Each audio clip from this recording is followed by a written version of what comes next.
Hallihallo, Hallöchen.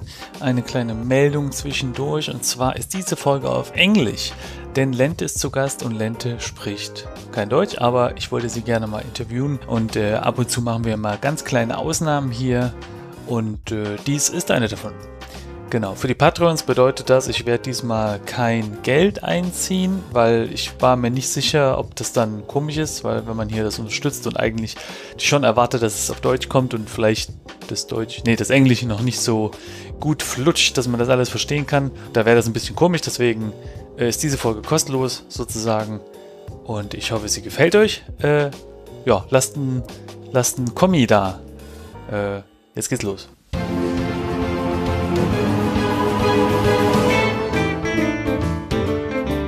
Hello to the Game Development Podcast. It's new to me to do this in English. We only did it in English a few times. And we do it because Lente is here. Hello, Lente. Hello. It's very nice to have you. And nice to be here. I guess. I think I have the honor of interviewing you. And this is the only second time in podcast form, right? I only in my research found one other podcast. Yeah, pretty much. Yeah. Nice. Yeah. I had an interview by Yakman X. I don't know if you know her. No. Okay. Cool. So for the people who don't know you, so you are Lente, living on a boat, making a game about a boat, and you also not restructuring. What's the word again for you rebuilding your boat? Renovating is what I say, but rebuilding, I guess. Might be more accurate. It's quite a lot of work, so yeah. Yes, and you are an indie developer. I am. But you have been to a game development school, but you quit it at some point because you said, no, Yeah, I went twice, 2 different schools, quite some time in between personal stuff, but both of them I quit, before the first year went by. So yeah, good stuff. Yes, because I think it was not your method of learning or something, right? What I found about. I don't know. The first time it was very much just not the right school for me. It was like IT disguised as game dev. Or the reverse. I don't know, whatever, but it wasn't like a proper game dev school. And then, health stuff came up as well. And then last year, or year before that, 2022, end of 2022, I joined another college that was way better game dev-wise. It's in Breda in the Netherlands. Mm-hmm. Breda University of Applied Sciences. And this was good, but this is where I figured out that I like doing things my own way. And school is just hard for me, always has been. And that school wasn't perfect either. And I don't know. People tell me school, it can't really be perfect. It's always gonna suck in some way. And maybe that's true. But I also just didn't see myself going down the path of AAA and joining a big company like that. So yeah, I don't know. And I found it interesting because you made a post about the Breda School where you talked about an intake assignment. You made a little game. Let me send you the link about what I'm talking about. I love it. It was so much fun. And I just was wondering because I'm not familiar with the term intake assignment. Did you have to do this as an application? Yes. Okay. It's a pretty good school and they're pretty strict. So they're looking for people that are really motivated, right? They really want to do this. And still a lot of people quit in the first year. That's really hard to stop with colleges and stuff, at least here in the Netherlands. I don't remember what it was. It was SDL and C++. We had to make a game, just 2D. And it was fun. Yeah, it was great. I'm really proud of it. I didn't make the graphics for it. I stole art and changed it a little bit to make it all fit together. And it looks nice. And this is okay. What is STL? Sorry, Is it a programming language? STL. I think I used SFML, but it's both. It's a graphics library. maybe sound as well. I don't know. I'm not great either. Simple and fast multimedia library. Okay. So it's different from like Unity and stuff, where you have like an interface. With this, you just have text.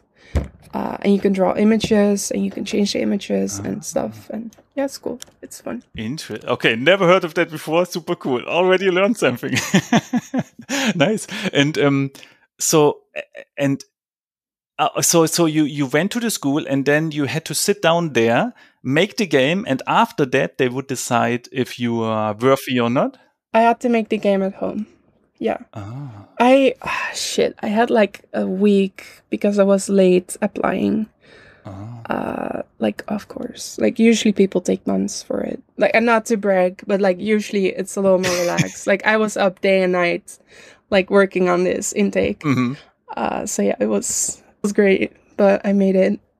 So yeah, I mean, yeah, and I had an amazing like intro festival at this college, so that made it all worth it. Like, that was a great like week of my life.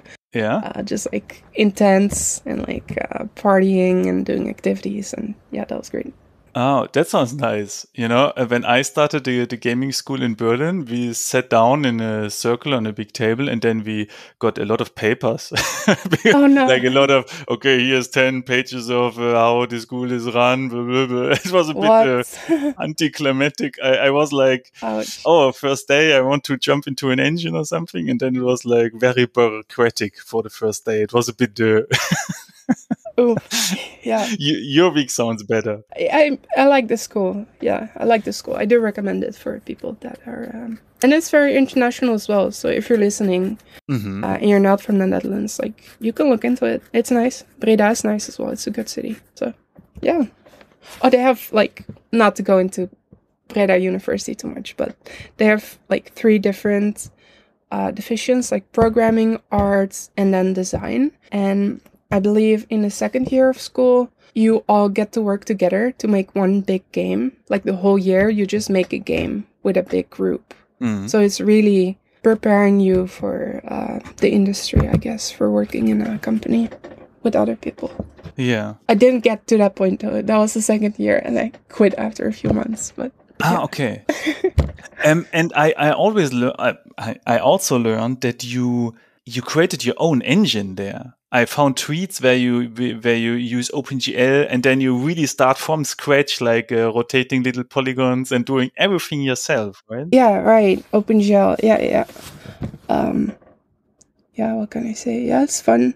I mean, yes, technically it's your own engine, but like, it's not an engine in the term. Like, you have all these tools and stuff. You just make an engine to work for one game. That's it. So it's kind of a mix. I don't know. It's hard to explain. Like, it's not, you're not making a full-on game engine, like, for other people to use. It's just for your project, for this one project. Yeah. Yeah, because I was wondering, spoiler, your current game you're working on, by the way, where I just say this for the listeners so that they can get excited. You just finished your Kickstarter, very successful. We will talk about it hopefully later. But for this project, you use Unity. And I was like, oh Yes. man, you know, sometimes people, when they are very technical, they really prefer their own custom engine to have full control. And I was wondering why you switch to Unity and how you like it, or if you like it. I don't know. I mean, no, I like it. Yeah, you said yourself, like, OpenGL is way more technical, and it can be nice if you want that, like, control. But everything just takes a lot more time, at least for me. Like, I'm technical, but I'm not that technical. And I knew Unity, had been using it for years. So it was just the most logical choice for me if I actually wanted to make and release a game. So you used Unity even before the Breda University? Yes. I started in like 2015, 2016. I started making games as a hobby. So yeah, quite a bit. Like, very on and off. So I'm not some mastermind or anything. But yeah. Okay, that's nice. But so, and you do, I learned that you do development on your boat, but you also do it on different places. For example, you visited just recently the Spelkollektivet in Sweden. Yes. Yeah, that was great. That was awesome. I don't know what to say. It's a place where game devs live together pretty much. They just work on their own projects. I mean, there's some teams as well, but it's mostly just people working on their own project. And it's cool. You get food. Like, they have a chef, cooks meals 3 times a day. Or 2 times. Shit. Breakfast is just, regular stuff. Yeah, it's nice. I don't know. They plan a lot of activities and stuff, so it really helped me. Now I'm back home, but it really helped me for a bit overcome the loneliness of being an indie dev, solo indie dev especially. How long have you been there? Like 3 weeks, maybe a little longer. Yeah, a little longer than 3 weeks. So almost a month, I guess.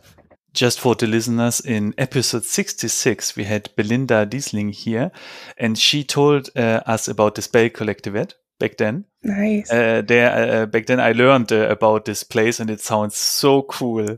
And I was like, oh man, I want to go there as well. It sounds really, really cool. And did you have the feeling that it boosted also your productivity, or was it maybe a little bit distracting that there are so many nice other people there? And it's always so hard to say. Like, with making this game, any game, it's so much ups and downs, and things go way faster than you think, and then they take a lot longer than you think. So it's hard to say, but I did wake up at 6:30 every day to go running with James, the owner of Spell, and then do breakfast and get to work right after. So I guess that's pretty productive and healthy. And I had a standing desk. Like, I stood up a lot. Yeah. No, I think it's a good place to be for productivity, for sure. Yeah.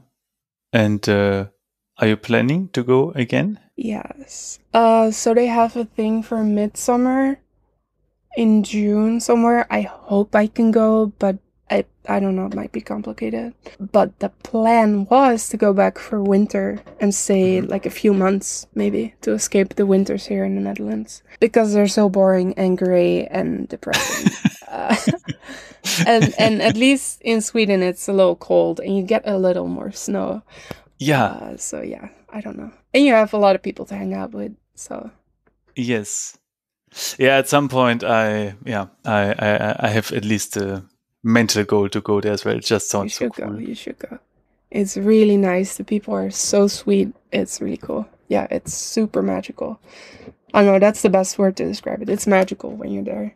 Yeah, and I mean, we already heard, you restorating your boat and doing a game and stuff like that. So already you are quite busy. But I also found another side hustle. You had or have, I don't know, a shop, but the shop is not existing anymore. But I wanted to know what's going on, because you can find images of a T-shirt. What's with this T-shirt? Oh God, it was in August. I went on holiday with my family, with my mom and my brother, and I was feeling very stuck with Spilled, with my game. So I figured I would try Blender, and I made a little project, and I really liked how it turned out. And then I figured, I was confused. I thought maybe I could do games and arts, and then how would I make money off of it, and like this. So I made a store to sell t-shirts, but then after I just kept working on the game and I didn't really do art again, which is really bad, but yeah, so I closed it. And I did, however, for the Kickstarter, I reused the whole system to sell t-shirts there. It has this supplier that has a lot of like production centers across the world. So when you order a t-shirt through them, really, it's print on demand. So they only make a t-shirt when someone orders it, which is already great. And then they try to find a production center closest to you and ship it. So it reduces impact on the planet and stuff, which I liked. Yeah. So for our listeners, I can show a little image now, because you made a very, very cute little boat which is stuck in water, a little bit rusty and overgrown by plants, right? And you made a very cute phone case out of it. My mom has it. My mom got it, and she still uses the case. That's super it's cute. Nice. Yeah. But you also have a T-shirt where it says "World's Okayest Developer." Oh, this T-shirt. Yeah, no, I didn't sell that in the store. I got that from a friend for my birthday, and I posted it on Twitter, like me with the T-shirt. And then all these bots started showing up, like, get this T-shirt here, get this T-shirt there. So now, when you Google my name, it's a lot of just this T-shirt. And it's messed up. It's so weird. That's just how it is, I guess. Okay, now it makes sense because, I mean, it would be totally fine if you just make the T-shirt there. But I was a bit curious about the description text, because when you read the description text of this particular shop, it says something like T-shirt, and I only have some sweaters, and now I wanted a T-shirt. Okay, but then in a later part it says which explains why Lunia saw such a major boost in sales last month. So I was like, who is Lunia suddenly? And then in the next sentence, it says Meryl was interested in how women dress that version of themselves. So who's Meryl suddenly? So it I seems don't know to be, what this is. I think it's completely AI generated text. Yes. It's all these random ass stores. It's really strange. Oh man. Okay. It's weird. The internet is weird. Yeah. Well. So I only sold designs, that one design that you talked about with the boat, the Blender design I made. Yeah, and I had great fun setting up the shop and stuff. Like, that was really exciting. But yeah, it also just kind of flopped. Like, the interest wasn't there, and I don't know. I could have kept it up and yada yada, but nah. Just focus on the game instead. Yeah, but I mean, it's always a good experience to just look at it, how it's set up. For my little project right now, I'm doing, it's the same, that I just want to learn how, for example, how the Steam backend looks like how does it work to upload the game to Steam and stuff like that. So it's just nice to, have a learning experience like that. So it's not lost time, I think. Maybe. I just used the little button that says upload zip, and that works really well. But it's only 2 gigabytes. So if your game is over 2 gigs, then it gets complicated. Yeah. Yeah, but all these capsules, I don't know how it was for you, but it cost me so much time to just make all the graphics for the Steam page, just the little banners and Yeah, it's a lot of time, and it's just funny. I don't know.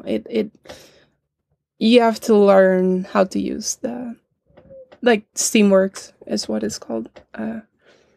Yeah. I mean, it works. Yeah. And it has a lot of features and stuff, but it's not the most user-friendly. So, yeah. Yeah, I spent a lot of time searching for stuff in there. Yeah, that's true. So we mentioned already that you live on a boat, and I was wondering how the game development on the boat is working. What I mean by that is like what the PC are using, like where do you get your energy from, like the power for the PC, and how your backup systems work. Just, I don't know, like boat, if the boat has a hole. To answer your questions in order and not get lost too much, since, oh god, time is so hard, a few months, maybe half a year, I use a MacBook with one of the new chips, the M1, and it's really energy efficient. It's very light, so I can take it everywhere with me. It's really nice. I do have solar panels, but I'm not using them right now. I'm just connected to the shore power. I practically live next to my mom. She lives on a houseboat, and she has like power and stuff, so I just use that, and I pay her for it, of course. But yeah, that's that situation. So it's not too different from a house or an apartment, in that sense anyway. Like, I have power, I have sockets and everything.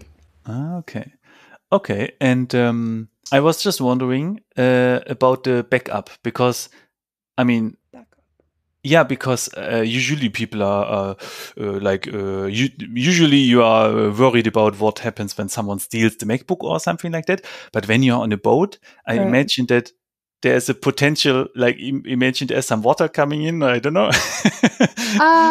So nah. I mean, if there's water coming in, that's like goes up to my desk where my laptop is. Like I have way worse issues than my laptop. Like then my boat has sunk. Like then I'm screwed. Like I mean not screwed, but yeah, that would be really bad. Yeah. No, I mean I have my project on GitHub. I have a laptop. I have a PC here.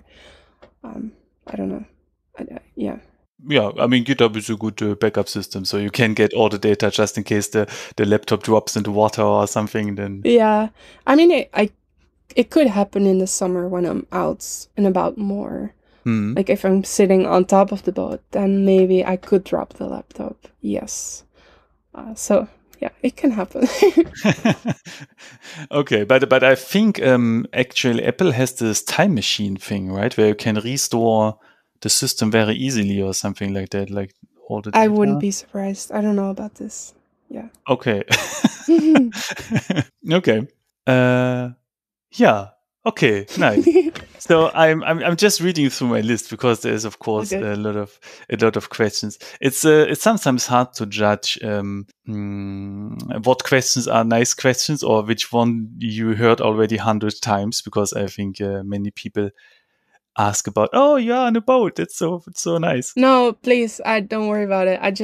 But you can ask anything you want about the boat. I love talking about the boat, and yeah, well, I like sometimes to talk about finances. Awesome, me too. No, it's just that I one of the questions I asked myself was like, how much does a boat cost? You know, because just saying, hey, I live on a boat now is like, okay, but that's so cool. But my boat costs 10,000 euros. It really depends on what boat you get and what state it's in. But my boat's 10 meters long. 10 meters. It's a long boat. I don't have the terms in English for what type of boat it is, but it's like a barge, like somewhat similar to a narrow boat, but very different. It's not as narrow. So that's that. Like a few thousand in renovations, potentially more since I want to fix the engine as well. So maybe 15, 20 total. And you just have to get a loan for it. Like my mom is nice enough to give me a loan. Okay. And I plan to pay her off if the game does well and stuff. Like it's very flexible. It's a very flexible loan. Then you need a place to moor the boat, to keep the boat. Usually you just find a spot in a harbor somewhere. My friend had a spot in Rotterdam. I believe he paid like 250 euros a month. So it's nothing too crazy. It was in the center of Rotterdam. It was quite nice. I don't like Rotterdam, but that's another story. He didn't either, so he left. So all in all, it's not that expensive if you do it right. And it really helped that my mom and me are pretty handy, like renovating the boat. Like that saved me a lot in costs. Like if I were to buy this boat in its current state or like new or whatever, it would be maybe 30,000 instead of 10. So it really ramps up quickly for boats, like what state it's in. So if you're able to fix it up yourself a little bit, that also helps a lot. Yeah, I can heavily recommend to our listeners to check your newsletter or other socials, because there are some nice photos how you renovate the boat and how it was looking before and after, and it's very impressive. And I have a question about it as well, because like I said, you developed the game solo and you also renovating the boat. I imagine that one of these activities could be a full-time job for several months, and you do it both at the same time. So that's very impressive. And I just wanted to know how you manage your time. With the renovation of the boat, for a long time, it used to be like weekends. So throughout the week, I work on the game, and then on the weekends, I work on a boat. And together with my mom, so she helped a lot. And she's lived on boats as well, and she just knows a lot about it. So yeah, having her really helped a lot. Yeah, I don't know. Yeah. I try to give myself space when it comes to making my game. I really prioritize like giving myself the time and making it somewhat relaxed if possible. Of course, everything is stressful. You're an indie, like where does money come from and that, but I try not to overwork and do crazy hours like a lot of people do, I think. Oh yeah, I didn't even mention that you also have a part-time job, right? There's a little supermarket. I saw that. I just quit like before going to Sweden. So I did for a few months, yeah. So what happened is I saved up money. So I saved up like 4,000 euros, and that got me through most of the first year of development, like living kind of with my mom, kind of on my boat, and, you know, just living really cheaply. But eventually the money did run out, and I got a job. And then later I did the Kickstarter. And now the Kickstarter went well, and I quit the supermarket job to focus on the game more. Yeah. Yeah, I mean, it went well. It went, I think, 3 times as well as the goal, right? Yeah. I mean, it's yeah. I mean, for a game, 10,000 euros, which was the initial goal, it's not huge. It's crazy to me that that's not considered huge, but it really isn't. So yeah, I don't know what that says, but yeah, I'm super happy about the result. Yeah, I'm super happy. Yeah, I was wondering actually, it was so successful that you had a lot of stretch goals, or maybe all the stretch goals were fulfilled. I don't know. Yeah, all of them eventually. Yeah. Okay, which is of course nice, but this also means you have more work now. True, but also I prepared the stretch goals beforehand, so I tried to keep it realistic. Yeah, it's all prepared beforehand with a Kickstarter. Like, you really have to, because during the campaign, it's stressful and you just want to prepare beforehand. So yeah, I had them already. Not developed yet, of course, but like I had it thought out. Like, at this point, I want to have this stretch goal, and yeah. Yeah. Now I was just wondering because I don't know if you have had an release date in mind in the past, but I guess it surely went further away in the future. It's always moving further away into the future. Yeah, I have some internal like release dates that I aim for, and I try to plan around it as well. But yeah, I'm really flexible, I guess. I really, as I said before, I prioritize not getting stressed out, or trying not to get stressed out. Like, I stress out enough in my daily life. So yeah. Yeah, I'm really happy for you that everything works out so well, because your game looks great and gets a lot of good response, and then the Kickstarter, right?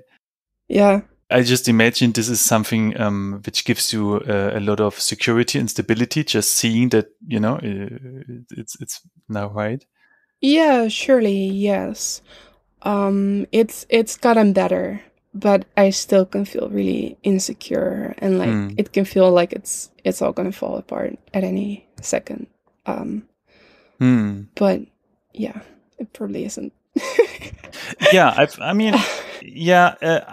Would you say this is the classical imposter syndrome, that, you know, sometimes people feel like, oh no, maybe at some point. Yeah, I mean, we all have it. Yeah, probably. I mean, if I really sit down and think about it, like, logically, I know I should just be confident and believe in myself. And, you know, games are going to be around, right? Games are not going to go away. And I have a unique, like, niche, if you will, a unique point in the market. I don't know. Yeah, so it's fine, but yeah, I have a lot of doubts and stuff. Like it creeps up. Yeah, even if it's going well. Yeah. I mean, it's just that I on my little project I have on my own right now, which I make for learning purposes. The response is if people play it, it's nice. They like it, but there are not so many people playing it. So if I would make a Kickstarter, it would surely not go as successful as you. But it's totally fine because in my case, it's really just for learning, and I have my day job and everything is good. But actually, I would be very stressed out right now if I would have made the decision to go full time indie dev. That would be yes. Yeah. So. I mean, it always is, but yeah, I'm lucky. I have a lot to fall back on, and I live really cheaply. So, like, the worst that can happen isn't really all that bad for me anyway. And I don't have the feeling I'm giving up some job because I hadn't really started, like, any career yet. So, yeah, just kind of been lost in life up until this game and stuff. What you just said is one of my key philosophies, actually. Like you said, you evaluate what could be the worst thing happening, and if this is not so bad, actually, then this can be very calming. And this is exactly what I do usually as well to calm myself down. So before quitting school, I asked myself that question, like, what's the worst that can happen? Yeah. For me, that was working a day job 2 days a week, like at the supermarket, like some minimum wage job. And then I would be able to keep myself afloat, like, because I live that cheaply and I have a lot to fall back on. Like, I can live with my mom if I want to. We're really, how do you say it, on good terms. And I wonder if your decision to live on a boat and which you just mentioned is also a bit cheaper, was it a decision because you just love boats? Or was it also a decision because you knew you wanted to go solo indie dev and you had to cut down the cost a little bit? So first and foremost, it's I love boats. Then it's I'm very frugal and like I'm careful with my money and stuff. So yeah, it fitted well with me. Even if I were to work in a company for someone else, I would still want to try to live very cheaply so I could save a lot of money. Just money is always good to have, and yeah, it gives you power, I guess. It gives you freedom, is a better term. Yeah. Okay. I always like to think like money can't buy happiness, but it can buy freedom. So yeah. Okay, but I guess even if you would not have be a solo developer right now, you just still would have gone to the boat because it's just... Oh, totally. Yes. Yeah, yes, okay. Yes. Okay. Mostly because I love boats. Yeah, and I love the boat life. Like, it's how I grew up and I love it. Yeah. Okay. I was just thinking about, because some people, when they plan to go indie dev, then of course cutting cost is a strategy people might want. Yeah. And I mean, some people... I can recommend it. Like, for any entrepreneur, like, lowering your cost of living gives you so much more space to pursue what you really want to pursue, I guess. Yeah. And technical question again, just a little Okay. Because I saw that you posted about your internet Wi-Fi. So you have on your boat, you have Wi-Fi, right? And I mean, not quite. I have my mobile data for now. Oh, yeah. Sorry, that's what I meant. Yes. Yeah. Yes, actually, you wrote in your tweet, not having Wi-Fi. It's actual mobile data. Yes. And is this enough for you? Because some plans, I imagine that game development often is like, watching tons of tutorials and loading data down and up. And so at least the German, for example, the German contracts, they have quite limited data sometimes only a few gigs. And then you have to pay extra. So I imagine it could be very scary for game development. Yeah, I have an unlimited plan, which in the Netherlands just means you have 20 gigs a day, which is most times that's more than enough. And with work, like with GameDev, I've never reached that limit. Mm-hmm. Only time it's really bothering me if I'm trying to download a big game and then I have to download it in little chunks, because after this 20 gigabytes, you have to refill it for free, but still you have to refill it in the app like 2 gigabytes at a time to avoid abuse for them. Okay.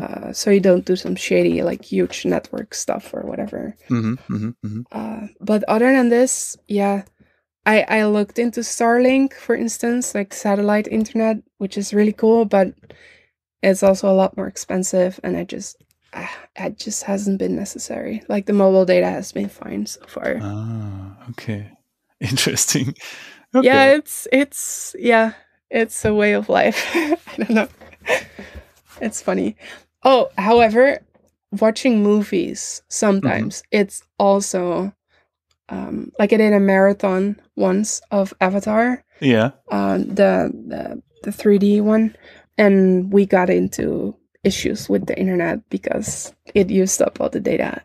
Yeah, so then it's a little, you feel a little, yeah. But I don't care about these little things. Yeah. Okay. Here in France, we have fiber. And you would expect that, oh, then it's super fast and super. But actually, sometimes when we watch Netflix, the resolution goes down to a thing where I didn't even know that you can go as low with the resolution. You only see some blobs on the screen. And I'm like, well, isn't it supposed to be fiber? I mean, of course, we share the connection with other people, but to be honest, my expectations were a little bit higher. Yeah. So, yeah. Okay. You started with game development, kind of early, you already said, and I found some posts that you did some games with your brother in the past, right? Yes. And I was just interested because you said in somewhere, I don't know exactly where, that you did the coding and your brother did the art. Yes. Right. And now you do everything. So I just wanted to know how it is. I mean, I do art, but on a very high level. Like I use data packs, asset packs for like 3D models. So I just tie it all together with this project anyway. And then back on that project with my brother, he did like the whole art direction, if you want to call it. Like it was just a hobby project, but yeah, he did the art, all of it. And yeah.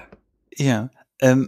I was just curious because in the podcast, I think it was this one podcast I mentioned before, you said art is not your strength, but now you do a lot of boat renovation, and I think this, like you said, right? You are very crafty, and you do a lot of cool interior design. And I was just wondering, it was just interesting to me that you say about yourself that art is not your strength, but you build up a beautiful boat. And I was just in my head, I was like, okay, then she has to be also good in art because she does a beautiful interior design and stuff like that. I think I have sold myself short in the past. Mm-hmm. I do think I have a decent eye. Mm-hmm. Like, as much as I can say that about myself without sounding like an ass or whatever.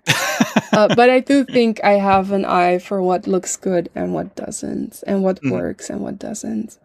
But I'm not really skilled at any art form. Like, I can't draw, I can't model, I can't do any of this. So, yeah. Yeah. Okay, yeah, that makes sense. Yes. I want to say, like, I could probably if I wanted to, but I don't know. The interest is just not there enough. I don't know. I have my moments. I have my periods where I'm really into making art. But yeah. And like for your game right now, is art, or what is the part which is the most fun for you? Like the coding or the game design or the art, or I don't know. It really fluctuates. Like sometimes I hate what I'm doing and I should really just switch to something else. I like all of it, like at different moments. But most of all, I just like building stuff, I think. It doesn't even have to be a game. I like building stuff. And entrepreneurship fits in really well because you're building something as well. You're building a brand for yourself. You're building a business. And I find that really fun. I find that really exciting. Just growing and new things happening all the time. Things getting crazier and scaling up. And yeah, that's really fun to me. Okay, interesting. Yeah.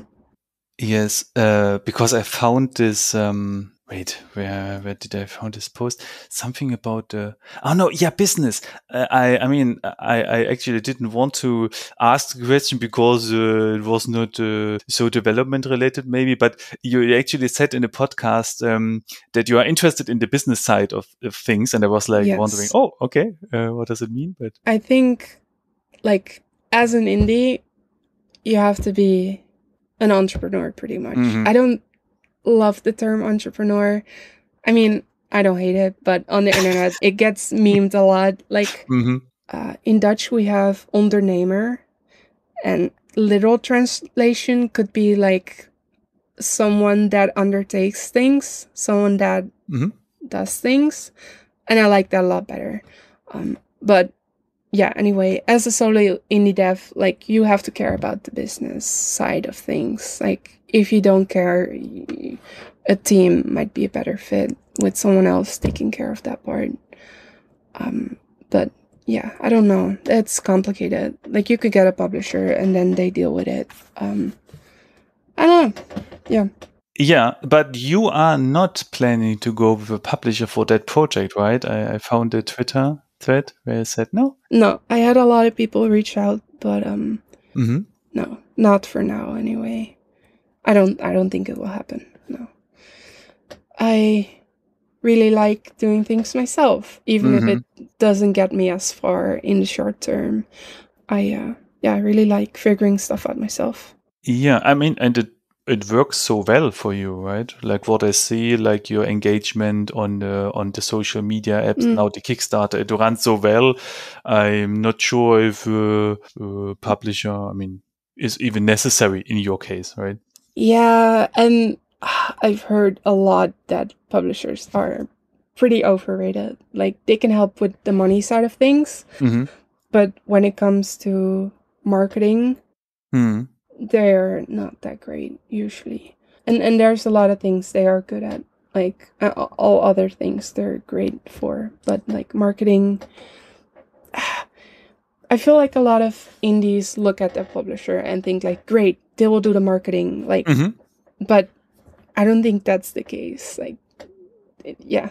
Yeah, I guess it depends on the priority. If they see that your project has a big potential, they will spend big money to market it. But it can very quickly happen that they are like, you are not so important. So it's what is it called? There's a term for it. Like, the game is probably already good. Like, if they want to get on board with you, they already feel like they could earn, like, the game could be profitable, right? So it already has to be a good game. And when you pump money and stuff into a good game, it can only get better. So it's a bit like survivorship bias, maybe. Like, yeah, only the good games get picked up by publishers, and then they go on to do well just because it's a good game at its core. Yeah. It would be nice if they spent more energy in the small titles, which really need the marketing, you know, so that they can actually grow big. Yeah, maybe, yeah. So you do everything yourself. Is this something, I mean, you just said that you love to build things and you're interested in the business side, but personally, I'm not a big fan of the social media stuff. You know, it costs a lot of time to prepare the assets and then upload it and do it. But it sounds that you enjoy it quite a bit, or is it? Yeah, I mean, I try to avoid social media for personal use. I'm on Be Real with some friends, which has been really fun. It's great. I love it. Yeah, I try to avoid social media for personal stuff. But for work, I think it's really exciting. I get to share my work with the world, and it almost becomes this mini game where I make a new feature and then I can think like, oh, how well will this do on Twitter? Yeah, it really motivates me, like sharing stuff with people. It really motivates me, and it allows me to grow my brand, my business alongside working on the game. Yeah, for me, it's a great combination. Yeah. And in a YouTube video, you show that you use a scheduling service for Twitter. Yes. And I wanted to know, what's the name? Is it free? And does it still work? Buffer, yes and yes. So it's called Buffer. It does have a free plan, and I am on the free plan. It's, for most cases, the free plan is fine. So yeah, I can really recommend it. Okay, nice. Thank you for the tip. I don't know. I used to be more hands-on with social media, like strict, like, okay, I have to post something every day. But nowadays I focus more so on just quality over quantity. I really just let it be for maybe a month sometimes, like never post anything. And then when I have something good to show, I'll make a post, and then it still does well. So it's fine if you don't post every day. Ah, shit, I'm getting sidetracked. But for people coming to social media, like starting new, it is good to post every day because you can learn a lot about what works and what doesn't and kind of find your way. But anyway, yeah, Buffer has been great, especially at the start when I was posting a lot. Just took the stress out of my mind. Like, I would prepare like a bunch of posts in one sitting, in one day, and then just schedule it over the next week. And just, I don't have to think about it anymore. Just that one day, I make it a social media day. I make a bunch of posts, and then I schedule it. But yeah, nowadays it's just whenever I feel I have something good to post, I post it. I don't bother as much with the little posts anymore. But probably would be good. But yeah, it's all energy, right? So you're kind of evaluating, like, is it worth it or not? And I also have the problem on my side that I don't know what to talk about anymore. You know, at the beginning you show the game, some features, and then, I mean, what should I show now? I already showed it. Do you have the same problem? I think that might be the case. Yes. I'm at like the end of development, and the things I'm making now aren't as exciting. I mean, there will be a few more exciting things, but yeah, not as much anymore as before. Yeah. Okay. And okay, so you spent quite a time at the beginning into social media. I was also wondering, how much time did you spend for your Kickstarter, the preparation, like everything? I mean, as with everything, I didn't give myself enough time and I rushed it a little bit. Like, I wanted to get into it too quickly, but it went fine. I think like a full month of, maybe a little more, but yeah. And that's really short. Like, people recommend like spending months and months on it. But also it's a small game. It's a small campaign. So yeah, that made it a little smaller for me. Yeah. Oh, sounds good. I mean, that sounds like a good investment, and it was successful. So perfect. Yeah. I mean, it's not just that month of work and then you get paid. Like, you have to make the game and you have to give out the rewards, and like, it's a lot of work. Like, it's not just a month of work. It's a lot of work. But yeah, it can be worth it for sure. Did you make physical rewards for the Kickstarter? Only a t-shirt. Okay. T-shirt via the same supplier. So I had that all set up already, and it was really easy. Oh, and I saw that you had a call with Rami Ismail. Yeah. Like a little, I don't know. And I just wanted to know, are you allowed to talk about it? And was there some cool, like, revelation for you, something you learned, something, because he's of course very experienced, you know? It was awesome talking to him. He's super nice, but no, I can't talk about the content of the call. But he might have given me some tips on the Kickstarter as well, but I don't really remember. He just thought it was a good idea, I think. So yeah, no, it was great talking to him. It was really cool. That's really cool. And I don't know if I may ask, but what was this? I mean, how how did this call happen? Like, did he say, "Hey, Lente, let's call," or did you ask him, or can you book him, or? No, I contacted him. Yeah. Okay. I paid him like $25 or something Mm-hmm. for his time. Usually it's a little more. I didn't have a lot of money. So, yeah, no, I contacted him because I knew he knew stuff about the industry and I needed some info about industry stuff. We didn't talk a lot about your game. No. But one thing we can say already, that you got awarded by having your first clone already, right? I mean, it looks really, really similar, this mobile game. So I think it's a good sign if this happens. There's two. There's one that is a clone. It's like with oil spills and stuff. That one is a clone. And then there's another one that I thought was a clone, but it actually was made before my game. So, yeah. Okay, but the one where you get the oil spills looks very much like yours. Also, the boat is very similar. Yeah, it's funny. I don't really care about it that much. It's a compliment to me. Yeah.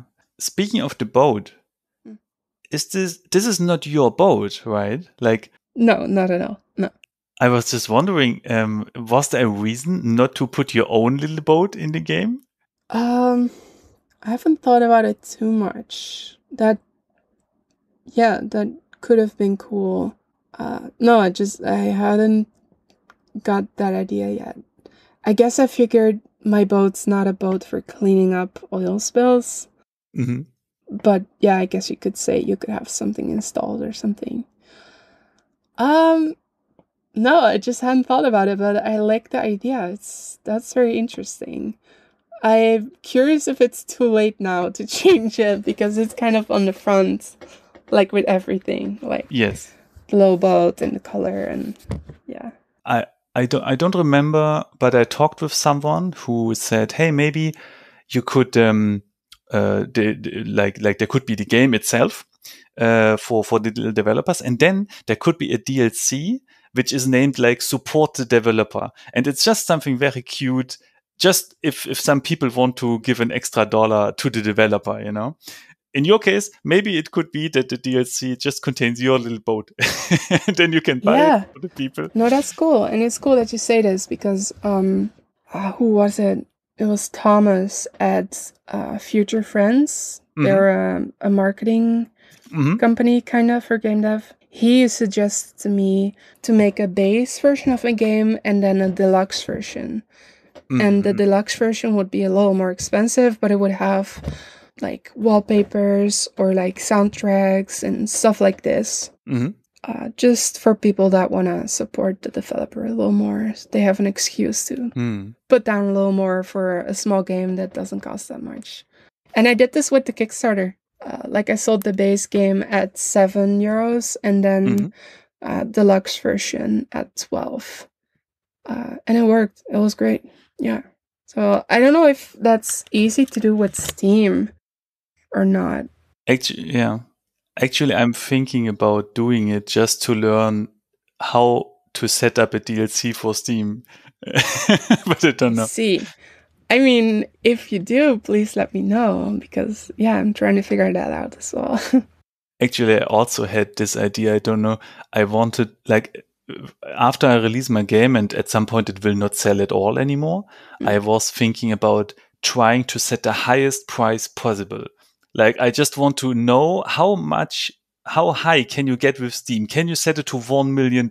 Is this possible? Or I think there was a $20,000 Steam game. Really? Or 2,000? No, 2,000. Yeah, it was a whole thing. It was on the news and YouTubers and stuff. Okay, I will try to beat that with my game at some point. Yeah. Here's a fun little insight into daily boat life, right? Mm-hmm. So, this is my last glass of drinking water that I have. I have this like 2-liter, it's 5, maybe it's 5, like 5-liter like drinking like barrel thing. Yeah. That I use for drinking water, and I refill it at my mom's house. And now I'm out of water. So Oh no. I have to, I mean, I still have a glass, so for now I'm fine, but I have to run back and forth. And I could have a drinking water tank installed, but my boat just doesn't have one. So it does have a tank for water, but it's not advised to drink out of. So that's for doing dishes and washing my hands and, you know, cleaning and stuff. Yeah. And where does the water come from for this tank? Also from my mom's house. I run a really long garden hose from my mom's shower. I attach it there, and then I run it outside to my boat, and it has a little hole on the outside, and then you can fill up this water tank in the boat. And I could have filters installed, and I could even have a system where I take water out of the river to drink. But my boat just doesn't have that, and I would have to find a way to install it and stuff. So that's just one way a boat is different from a house, where everything just works and you turn the tap and it just runs water. And here you have to think about, how am I going to get the water here in a convenient way? Yeah, and I saw your post about your oven. You have a little diesel oven? No, gas? It's a stove, but it's a heater. So it's for heating. Yeah. Oh, yes, right. But I don't use it anymore. But I have a regular gas furnace for now, for cooking stuff. And for heating, I'm sorry, this is chaotic. For heating, I now have an airco, like a heat pump airco. It's electric and it's really efficient, and it gets the place really warm, like maybe too warm even. So, I mean, that's good to hear, because from a devlog I saw there, you said that your little gas heater got you to 16 degrees inside, but that's not super duper warm. No, yeah. So no, it wasn't a great success. I don't know. I love the thing. It's great. But it also uses diesel, and I'm trying to avoid being dependent on like fossil fuels and stuff. So that's another reason to switch to electric heating. Nice. That's good to hear. It's nice to hear, yes. And it's a luxury to me, really. Like the diesel oil heater, I had to light in the morning, and in winters it would be super cold. I had to get out of bed in the cold, light the thing, maybe get back into bed again for half an hour, wait until it's like a little warm again. But with the airco, I can just leave it on a low temperature, and that's fine. Or I can have it on a timer where it automatically turn on. So that's a luxury to me. That's really cool. Yeah, that's amazing. Yeah. I have this little remote here. I'm gonna turn it down now because it's a little hot. Wow. Even with a remote. That sounds great. Yeah. You could even have an app on your phone. But I need Wi-Fi for it, and I don't have Wi-Fi. So yeah. Oh, so, by the way, I know that you know Andy from Twitter. You know, he's doing a boat as well. Yeah. So, and I had this fantasy that you both take your boats and you drive somewhere, and then you are next to each other, and then you develop something together. Right. And that would be a good marketing stunt. Oh, yes. But I was just asking myself, is your boat, will it be able to drive around? And is this something you plan to? Big sigh. Yes, that is a plan. I'm actually going to the shipyard like halfway of April, maybe end of April, in the hopes of getting a new engine installed. Because the engine I have now is not doing great, and it's probably going to cost a lot of money to repair. So I've been advised that its smartest option is just getting a new engine. And maybe an electric motor engine. Oh, yeah. You would call it a motor if it's electric. An electric motor would be an option. But yeah, I can't say too much about this just yet. But yeah, that would be exciting. And then in summer, I do hope to travel around a lot. So fingers crossed I can make it work this summer. Like, are we talking about getting to the next village or traveling to another city or like? Yeah, just all throughout the Netherlands. Yeah. Mm-hmm. Or maybe even France. I could do that as well, but not on the sea and not on the ocean. My boat's not fit for this, and it never will. That type of boat is just not suited for ocean. So yeah. That sounds super exciting. I mean, maybe I'm romanticizing it, but it sounds. I'm romanticizing it myself as well. I can't wait. It's it's a dream, and I don't know. I can't wait. I just want to go to when it's all done and I can travel. But you already hit reality because I read a post from you where you went out to the lake and then the engine stopped working. Yes. A very short-lived, very awesome adventure. So I had been avoiding using the boat, driving the boat, because I knew the engine was bad. Like, it always worked, but it was just, I knew it was bad. But then one time in summer, I did go out with friends because it was just a great opportunity, and I just caved after a while. Like, okay, one time, how bad can it be, right? And it went fine. It went amazing. It was fun. I got back home.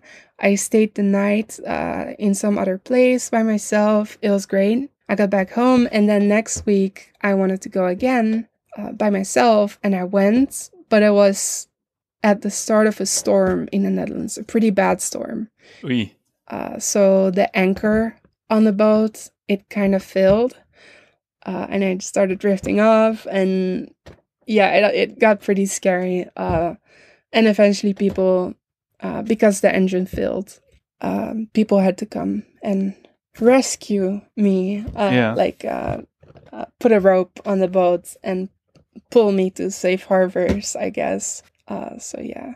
Then I spent a lovely week, a really great week in the harbor in my hometown, and it was a great experience. So yeah, I'm happy all around. Was this like a professional service you just call when you have a problem, or was this? It was professional, but I was very lucky to call the volunteering department. So I just paid them €100 for gas, and they said that was fine.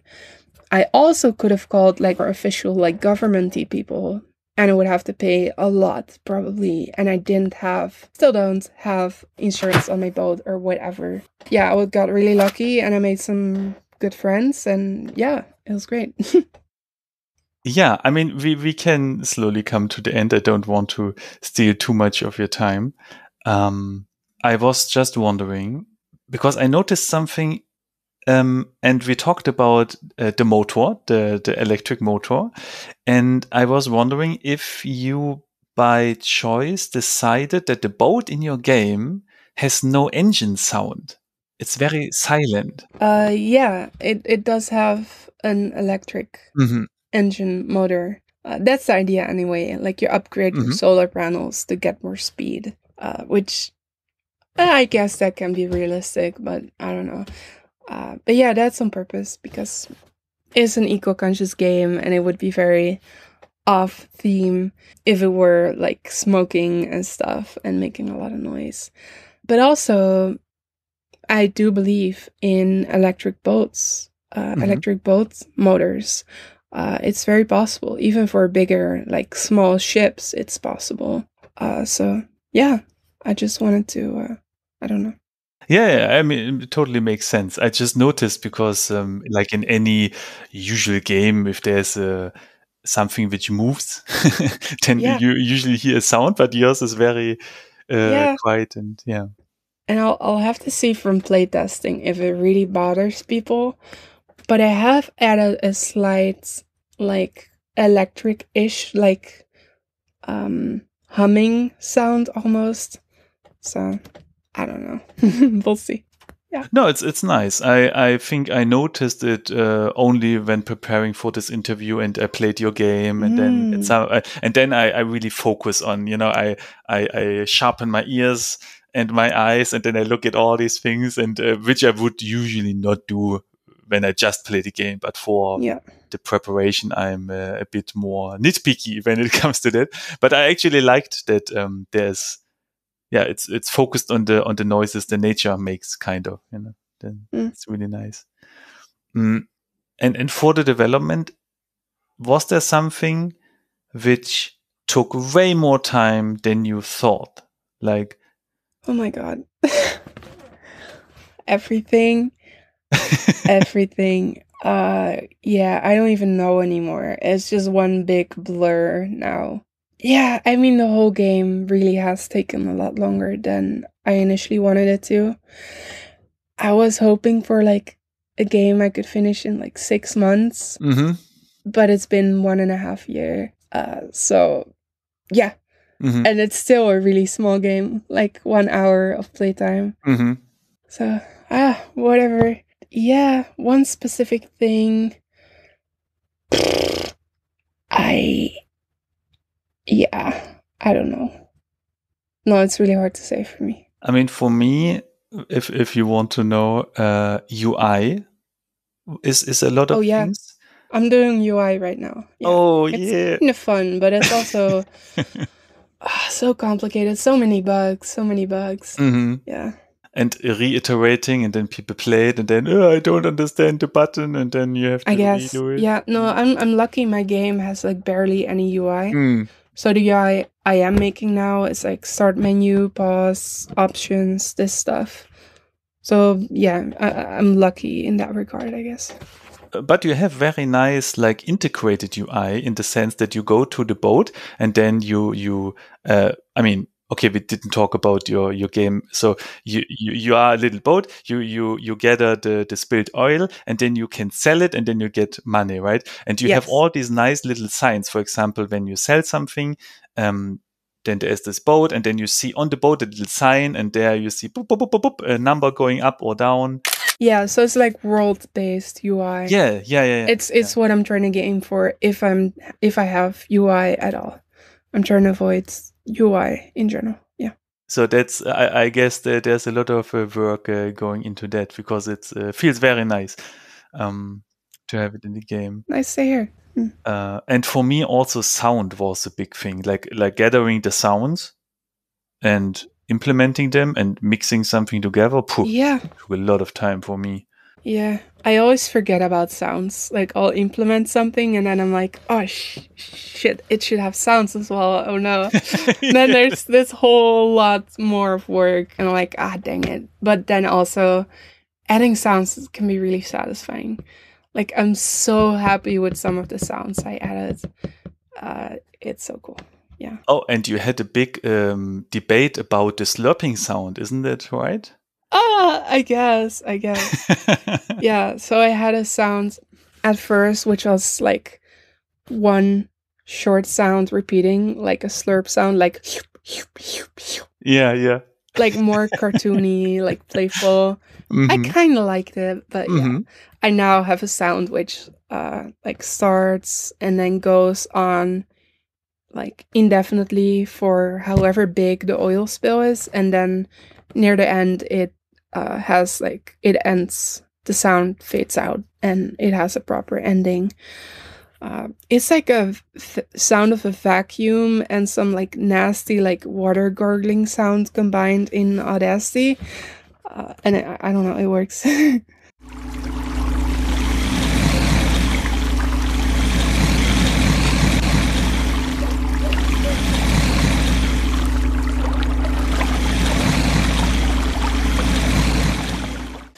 Did you record it yourself, or how?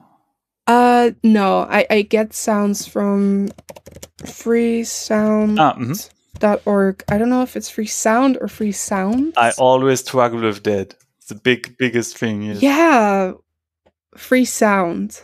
Okay, it should be free sounds. Okay. Yeah, I know. I get all my sounds from there, all my effects and stuff. Okay, that's cool. Also, I do a little bit of self-advertising here, because I put your boat in my game as well. Yes, you did, and it's so cool. That made me so happy. That was really cool to see. Because, and that goes to our listeners again, if you want to follow Lente and the game, there is a Discord, which of course I will link in this show notes, and you should all go there. And there was a little art contest made by Lente, and my contribution was basically that I put her little boat in pixel style and a little quest in my game, where you also can collect oil spills. Yes, but of course, Lente game is better, so you all should go, and you have a demo still, right? People can play your demo. Yeah, still, the demo right? is up and will be up forever if it's in my hands. Perfect. Yeah. So as a last question, I would like to, if you want, you can give people maybe some advice or some tips, anything you have in mind, only if you want, like, because there are some, for example, I mean, the listenership is wide ranged, you know, we have some professionals, we have some students, but do you have something which you would like to share, and maybe some tips of your experience or anything? Oh, geez.